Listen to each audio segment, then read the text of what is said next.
Welcome to On the Landing podcast. I'm Rachel Roman, your host, and this is where we have conversations from St. Louis's historic riverfront. Our guest today is Eli Front. He is a Landing resident, longtime St. Louisan, and founder and CTO of opsCompanion, a tech startup in the Cortex District. So welcome, Eli, to the podcast. Thank you for having me. Eli is also as a Landing resident, has gotten involved with the Landing committees and is really helping to work with moving things forward. So I'm excited to have this conversation about what's happening here. Yeah, thank you for having me. Absolutely, absolutely. Tell me a little bit, how did you end up on the Landing? Tell me a little bit about yourself and how you wound up down here. Yeah, so grew up in St. Louis, grew up in the county. I originally went to Burroughs and then ended up going directly into working in the software space.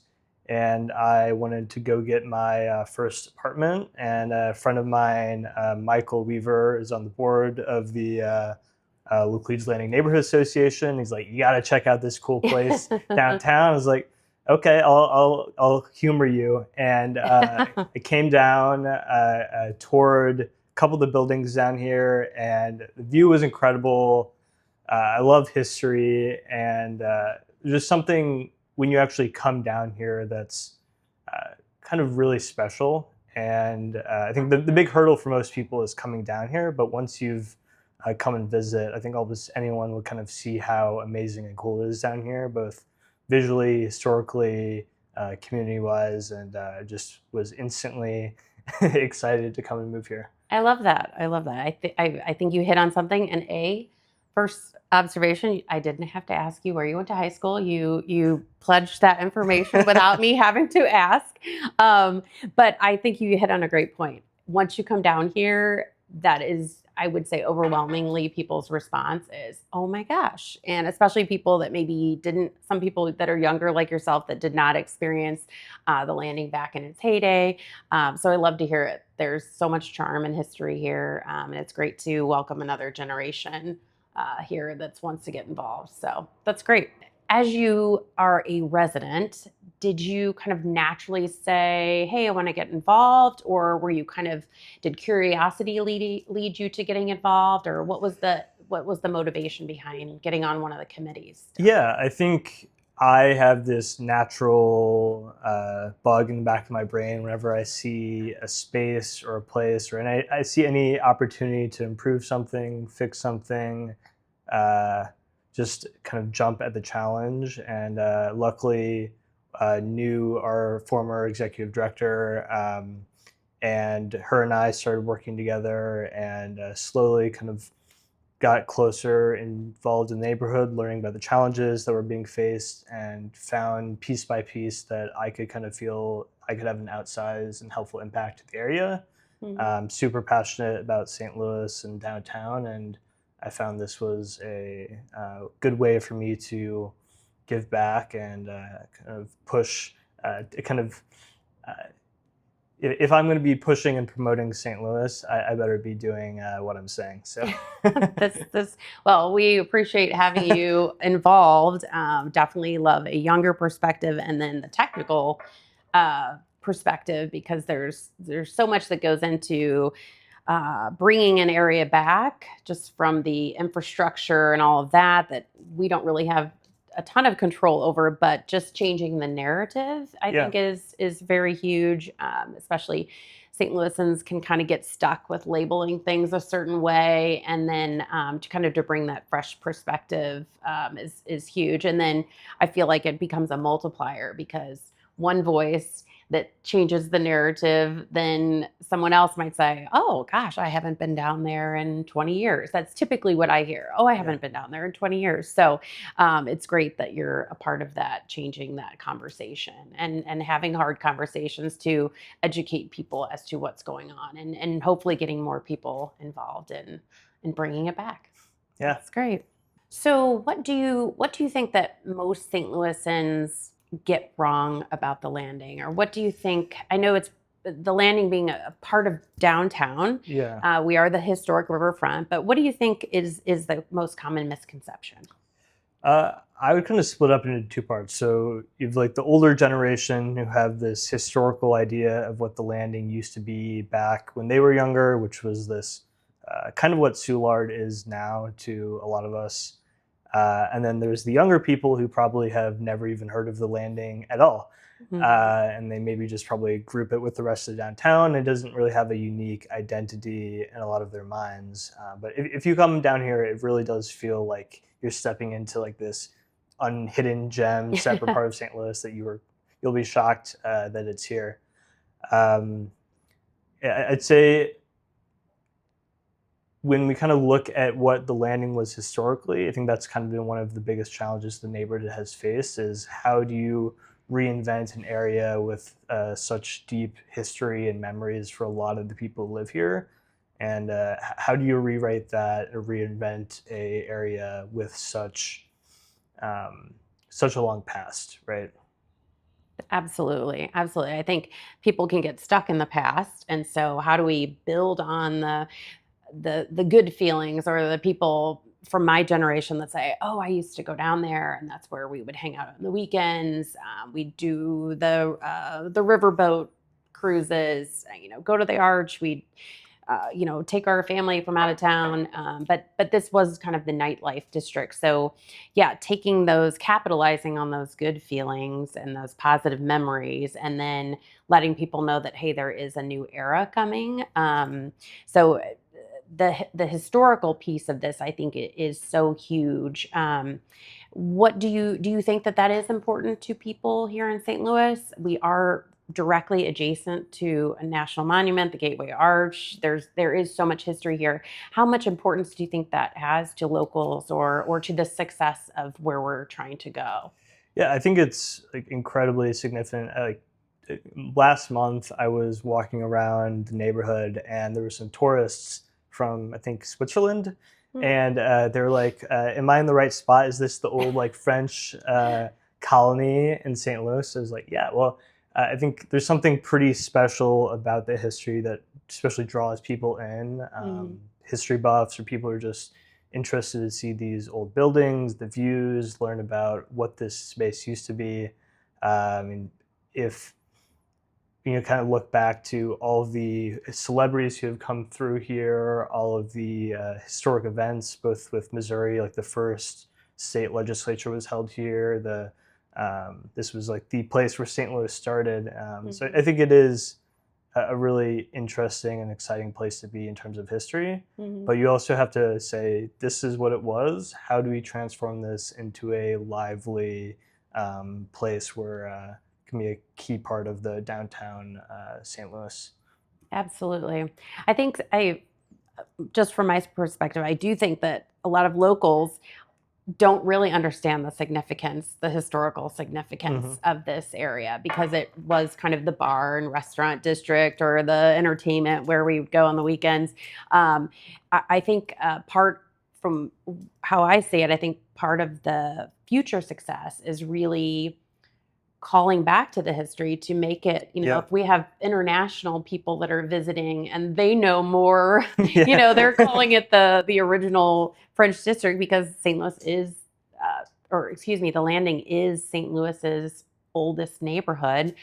I think that to me is a really huge part. I love historical books, anything. I find it really interesting. I love walking the Arch grounds. They've done a nice job doing some signage and picture graphics with just a brief history in it. And you can actually kind of learn quite a bit from that. So I do think that, while we're in modern times, I do think this has such historical significance that we need to find a way to keep that thread throughout. Yeah, I mean, it's kind of, you step into the landing and this is the oldest remaining neighborhood in St. Louis, and kind of gives you kind of a short little glimpse into what St. Louis used to look like, used to feel like. I mean, this is where like a lot of the names on streets come from, is like this little area, right? Like you see Shodo, you see Laclede, like that's all from this little area. Yes, that's true. That's an interesting. There is a book. I wouldn't be able to, but there is a book all about the names of the streets in St. Louis, and I'm sure many cities are this way.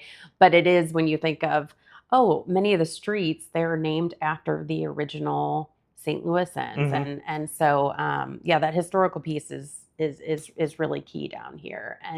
And the visibility, a lot of the feedback that we get from the guests that we host in our furnished rentals, um, they're blown away by just the brick buildings, just brick city. The architecture here is so unique. And then when you weave in that historical piece, it just does make it come alive. I always love in these old buildings. This building, for instance, was part of the whiskey ring back in the Prohibition era. So, all of these buildings tell a story. And Absolutely. then how do we then bring that to life so that this next generation can understand the significance, and the tourists as well. Absolutely. The landing is largely forgotten. Yeah. It's just something that an area that people have completely forgotten about. They don't think of. If it's brought up in conversation, it triggers a lot of memories of those times. But in terms of, the landing coming back, I think a lot of people naturally say like, oh gosh, what happened? Why isn't it what it used to be? What are your thoughts on that? Yeah, I've been hearing a lot of stories from both people who've been here in the past and kind of who've been here throughout, multi-generational building owners in this area. And it seems like it's been a compounding of multiple different factors. Like there was, Mhm. of course, a couple different floods that hurt a lot of business owners down here. There's the investments in other neighborhoods around St. Louis that received more focus. There was the arch ground renovations that cut off the area for quite a while. Mhm. There was obviously COVID. I think was a big like nail in the coffin for a lot of the Yes. kind of bars and entertainment pieces down here. Mhm. And I think kind of piece by piece, the landing wasn't getting enough love. And after COVID, was really kind of became I looked at it like a blank slate, right? So Mhm. how do we reinvent and take the landing from that point to I guess where we are now? Mhm. I definitely, someone recently brought up the arch renovations, the expansion, which are quite amazing. Truly, when I think about what it used to be versus now, people much smarter than me could break down the pros and cons of all that redevelopment. But truly, as someone who lives here and works here and is involved in this area every day, it really is quite significant to see the volume of visitors, the accessibility now from downtown on the west side of the highway, the ability for people to have a straight path, across, the kind of that lid that they Yeah, developed. Living downtown, understand the challenges and the perception of downtown St. Louis, whether it be the safety concerns or crumbling infrastructure or decrepit buildings that may be tied up in litigation, trying to figure out how we're going to take a derelict building and make it into something. So in terms of designating this as part of an entertainment district, how does kind of just a brief overview of how that lines up? yeah. So with the new entertainment district designation, we will be able to, without levying new taxes, the area will be able to utilize up to $2.5 million of funds for things like public safety and beautification for the area. It's yet to be determined exactly how those funds will be utilized, but Mhm. I think if we, as a city and city leaders, effectively utilize that new available financing, it could be a big, big boost to how people experience the area. Absolutely, and I think this neighborhood, the location itself, being with the close proximity to the convention center, we host many convention goers. My eyes have been wide open now to just what an economic driver the conventions are. Yeah, And, it's typically people that are staying for longer than a weekend, from the exhibitors, the people that are on the front and the back end, not just the convention goers. So it's such a big economic driver. So I think the leaning into entertainment and conventions is so huge. So, for example, I'm sure you noticed that this past weekend we had the Cardinals home opener, we had the Battlehawks play, we had a gigantic convention for Halloween and holiday operators, which is just absolutely fascinating. There's a convention for literally everything, and I find it really, really remarkable. So when you get into the nitty gritty of that, um, you know, designating this as an entertainment district, I think works for so many different reasons. And then connecting with with the arch. Yeah. So I'm very excited and encouraged. Yeah. It seems like a much very realistic approach to how we can maybe make a faster impact to the redevelopment of the greater downtown area. Yeah, I think most people who live here, especially out in the county, aren't even aware of a lot of the conventions going on because it's a lot of people coming to visit St. Louis, and it's really one of the key economic drivers of a lot of downtown. As we like, I was around this weekend, and there's people dressed up in Halloween costumes going around downtown, and you really have to be down here to see it. But living down here, I've really started to appreciate the inflow of tourists, and you know when there's a convention in town because the streets are full like they never are. Absolutely. The foot traffic, it's such a difference when the conventions are here versus not downtown. It's just night and day. And then the diversity of convention goers. I love to see many of these conventions will bring in a large amount of international travelers. Next month is the large robotics convention. There was a huge tech conference at the end of last year, so it is very exciting. And then if those people, are the future success of conventions is those people's experience, because that those convention goers are getting exit surveys and their planners are saying, did our guests enjoy it? Was it safe? Were the amenities what we wanted them to be? So, it is that kind of chicken and egg, like we've talked about before, or like what comes first? But I think that designation will really help to kind of build the infrastructure around what already exists. So we have more restaurants for these people to eat at, more fun bars and entertainment options for these people to take advantage of. Yeah, I'd say one of the most consistent levers we as a city have kind of access to is these conventions in terms of tourism.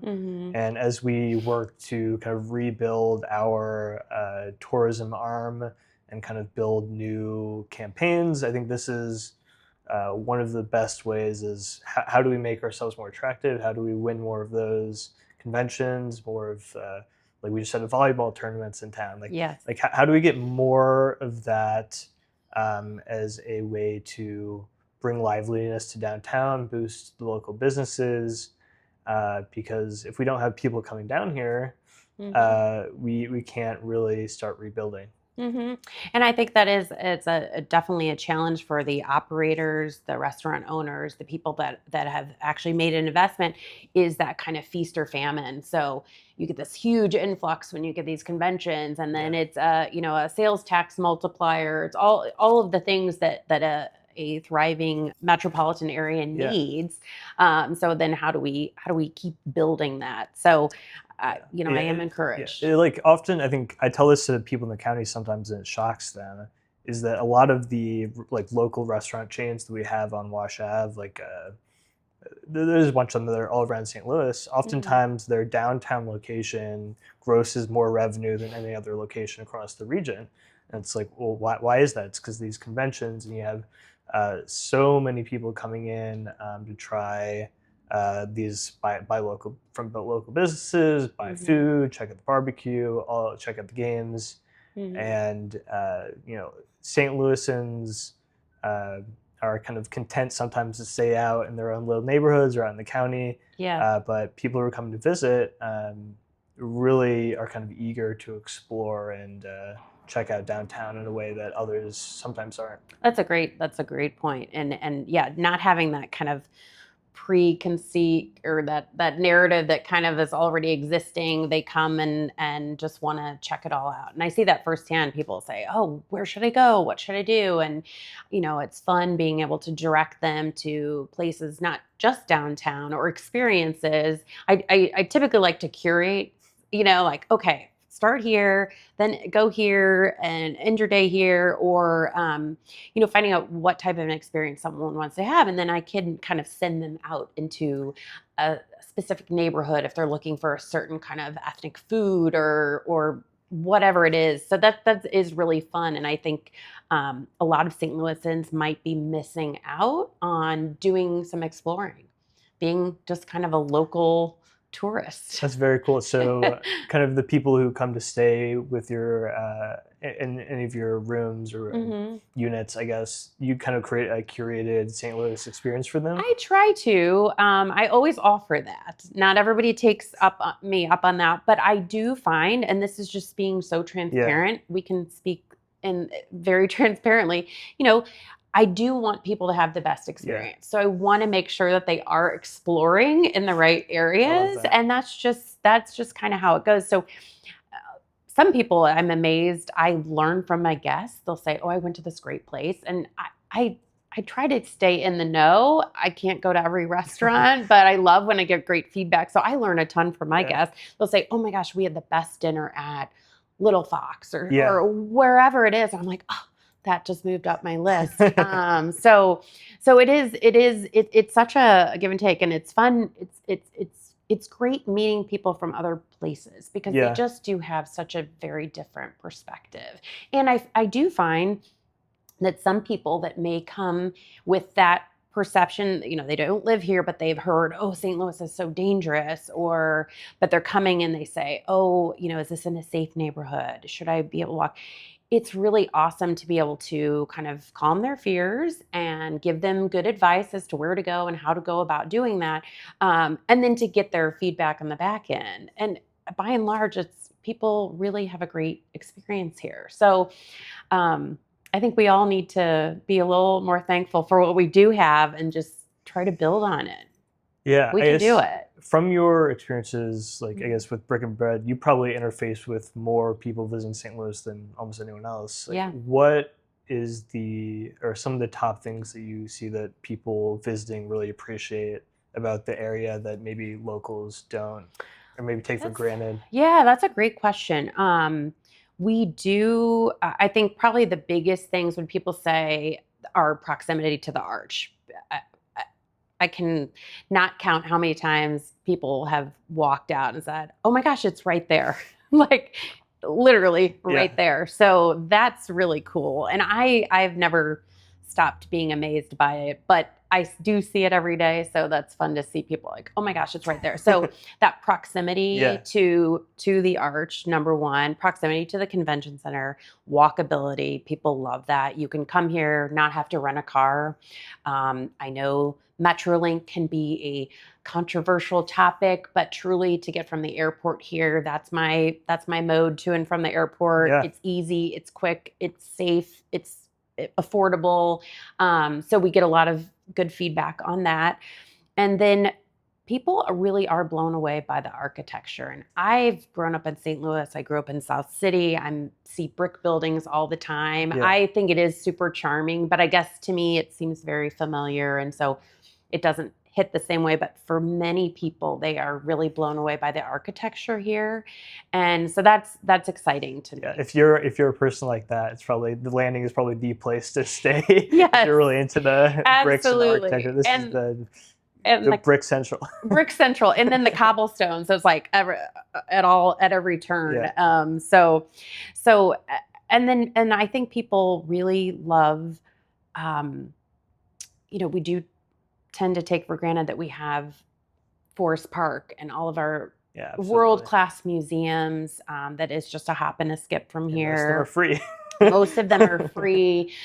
So, for a family to come here, you can accomplish a lot with, in these economic times. I think it's really awesome where a family can stay. They can stay here in a fully furnished unit and then also have I love to say, the landing is a great launching pad for your St. Louis adventures. And I think it's so true because you could drive somewhere or you could jump on Metrolink. You could walk to the Arch. You can walk to the river boats.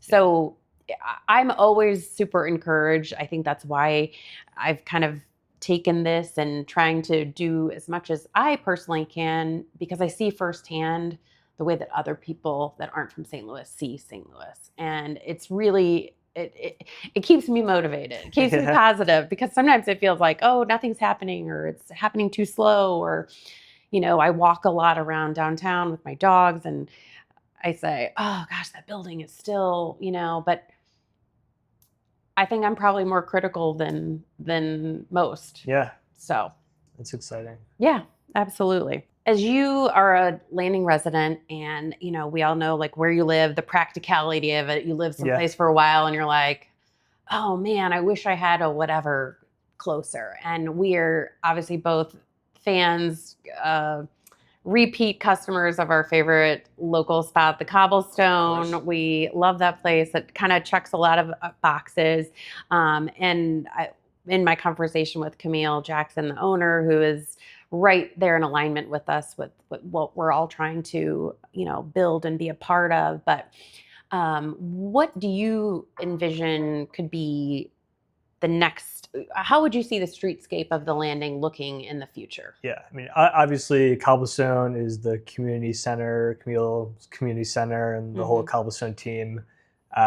We put out a survey 2 weeks ago, I think, and I was kind of interested to see that the most popular request was music and kind of live entertainment venues. So kind of hints to what used to be in the landing, but kind of like it's a different twist on it because it's not necessarily the like club music, but it's something maybe a bit higher end. Like how can we get like maybe a jazz bar or a like live music club where we could kind of bring a really elevated experience in these like amazing spaces. We do some of it already in the landing, especially in the nicer seasons, but having places all year long where people can kind of go and hang out and enjoy music would be, I think,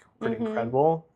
Also just I think it'd be great to bring some additional restaurants and eating options to the area. And luckily, we have some very exciting things coming up on that front. We do. Overall, I think we're heading in a really great direction, and a bunch of really incredible spaces are newly available. So business owners out there, probably space that's you'll get better bang for your buck than almost anywhere else around town. It really is such a unique opportunity for someone who is looking for. I will say that about St. Louisans, I think people, they're not afraid of driving 45 minutes to go to the new hot spot. St. Louis, I think, is a foodie town. We have multiple year over year James Beard nominations and award-winning chefs and the culinary scene here truly. And I do get that feedback from our guests quite frequently about the food scene that, oh my gosh, I was blown away by this particular restaurant, or I was, this is so great. So I think bringing that to this neighborhood is such a unique place that the right operator, people would, it would become a destination. Absolutely. Destinations are key.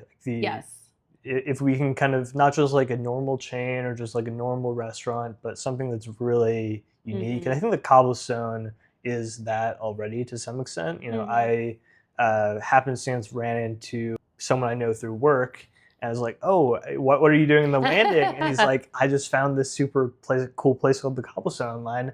And it's having more places like that that are really unique and special and you can't necessarily find anywhere else. People will drive 40 minutes plus to go to like the Annie Gunn's or something, right? It's like these kind of iconic, unique experiences. And if we can bring as many of those as possible to the area, think would be really critically important. I do. I think that's a great point, because I do think the success of this area, while we do have the benefit of being so close to the convention center and having that kind of natural clientele or audience that will stay here and eat here and play here, I do think it is critical to get the buy-in from St. Louisans Hmm. to understand, to call back to the old times, those good memories or whatever. But the destination, I remember like a Vin de Set in Lafayette Square area, and unfortunately they had that terrible fire, but that was like a destination place, and the Yeah, food was always great, the ambiance, the experience, and the buildings down here lend themselves to absolutely. those types of concepts and those types of experiences. So I think we're getting there. So Yeah, if I you mean, are someone who is interested in a very unique destination location, and we do have spaces that have one space in particular that has the most spectacular view of the arch. It's really the closest view of the arch. This rooftop is unbelievable. So yeah, it gets me all excited. I think that could really make this such more of a walkable. I think we would see this just come alive. yeah, it's like take a look at Old Spaghetti Factory, which has been an institution down here Hmm. for been through different generations of the landing and is stuck here because it is such a destination for a lot of people, both tourists and locals, and Hmm. everyone comes down here and like one of their first questions is, "Oh, the Old Spaghetti Factory is still Yes. here." Yes. And it's because like everyone has it's definitely a significant spot, a different specific association, Hmm. um, and if we can find operators who are really eager to put in the work to create something really special, not just do the norm, Hmm. this is the place for them. Absolutely. And one of the other things I think you talked about, the live music venues. I do think that lends itself. So the Mississippi Nights music venue, I remember I was probably on the tail end of that, but seeing the Urge play there live, and I felt, it was like such an experience that, there's just so much history there. And when Yeah. you get into the history of that, so, St. Louis, I talked about being kind of a foodie food scene. The music culture here is also a big part of the Yeah. history, past and present. And so, the St. Louis Jazz and Blues Festival that's on the Arch Grounds every year, and then the Fourth of July celebrations, live music, people turn out for that, and bringing that history of the jazz and blues. It just seems like such a natural fit. Absolutely. Um, there's such deep music history specifically within this area, but also Mhm. the St. Louis region as a whole. We have the uh, Blues Museum just up the street from us. Mhm. We have so many like, legends who are from St. Louis, Yes. and really tapping into that because I think a lot of people come from out of town looking for that music. So, how Mhm. do we supply that demand? It was really exciting. A couple weeks ago, a month ago, I went to the St. Louis Symphony, and the Taylors have done such an amazing job with the renovations and the new addition to the symphony. And they've done a really incredible job curating. I don't know if it's a series but their concert lineup, but where the symphony is not just playing the symphony. That's lovely and beautiful, but they'll do a music where the symphony is playing the score from the movie. Well, this particular show was a tribute to Tina Turner, Mm. who spent time in St. Louis. I think she graduated from Sumner High School. And so it was really fun. It kind of gives me chills to be in that audience and hear the people interacting from the crowd, and then the performers that were singing her music. It kind of lit that up, that, oh, St. Louis really has such a connection. Music is a big part of the fabric here. Absolutely. Okay, so Eli, you are younger, and I just love to see people that are, getting involved. And you're obviously a self-starter. You are co-founder of your own tech startup. You have a presence in the Cortex Innovation District. You've chosen to live here on the Landing in Hmm. downtown St. Louis. What do you, if you could read the future or there's a lot of variables there, but where do you see yourself in the St. Louis landscape? Do you see yourself staying here and investing in the I've future? staying here for the foreseeable future. Probably my next jump after this will be whenever I choose to buy a house. But I think for now, the Landing is like an incredible fit for me. It's relatively very affordable. I can get great amenities. I go walk in the arch grounds all the time, walk along the river, get the great rooftop views, and really easy access to the rest of downtown, which I love spending time in. And I take the metro to work sometimes, which is really easy. To stop right at Cortex and one right in the Landing. So for me, foreseeable future, the Landing is, say, perfect fit for what I need. Excited to continue being involved for as long as I can. That's awesome. Well, we appreciate all of your efforts and great work, and we appreciate you being a part of it. So thank you for joining us on the Landing podcast. Thank you for having me. See you on the next episode.